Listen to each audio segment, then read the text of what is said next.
To nearly everyone, the moon appears to be a sterile, gray, unchanging world. But while the moon has remained largely unchanged during human history, our own understanding of it has evolved dramatically. Thanks to new observations, we now have not only unprecedented views of its surface, but a whole new tour of the moon that shows how both it and other rocky planets in our solar system have been shaped over billions of years. We'll start with one of the largest impacts, Oriental Basin, a feature that's as wide as the distance from New York City to Cincinnati. Using new elevation measurements, we can clearly see the effects of what is likely the last giant impact event in lunar history, with its outer mountain rings rising many kilometers above the lowest points inside the crater. The interiors of some craters in the moon's polar regions, like Shackleton, haven't seen sunlight in over 2 billion years. However, new measurements have created our best yet maps of these types of craters, allowing us to see deep into the shadows of this surprisingly young-looking impact crater in the south that's more than twice as deep as the Grand Canyon. Some impacts are invisible for other reasons. Although the ancient South Pole Aitken Basin is difficult to see from orbit because it is so large, new LRO topography maps reveal the largest impact basin in the Earth-Moon system, measuring several kilometers in depth and around 2,500 kilometers in diameter. Only the Hellas Basin on Mars rivals it in size.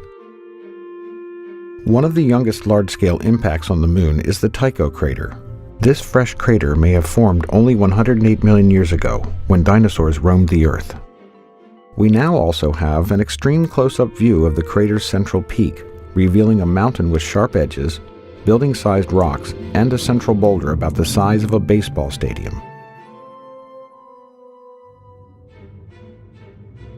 The Aristarchus Plateau is another recent lunar formation that has long interested scientists and astronomers.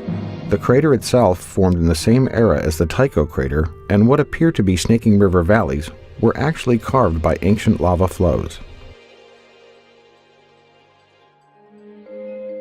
Next, we arrive at Mare Serenitatis on the near side of the Moon. In December of 1972, the crew of Apollo 17 landed in the Taurus Littrow Valley, marking the last time humans have visited the surface of the Moon. With images from LRO's narrow-angle camera, we can clearly see the evidence of that visit. In this image, you can easily see the base of the lunar lander, along with the lunar rover, parked far from the blastoff zone. You can also clearly see the astronaut trails and the wheel tracks left on the lunar surface. We now head to the far side of the Moon, which cannot be seen from Earth. Our first stop is the Compton-Belkovich region, which shows evidence for young volcanic activity in the far side highlands. This feature is unique not only because it is isolated from other volcanoes in the area, but also because it is located nowhere near the Maria, where volcanoes are usually found.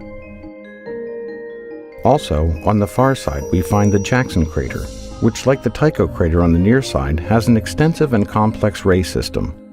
In fact, this crater is often considered to be like a twin to Tycho. Finally, the Tsiolkovsky crater stands out as an excellent example of a far-side crater filled with a sea of ancient lava, known as a mare. It is particularly interesting to scientists and other observers because of its isolation from other similar craters, as well as its beautiful central peak. As we continue to study the Moon, our understanding of it improves, giving us new insights not only into how it has evolved over time, but also how other rocky planets in our solar system have come to look the way they do.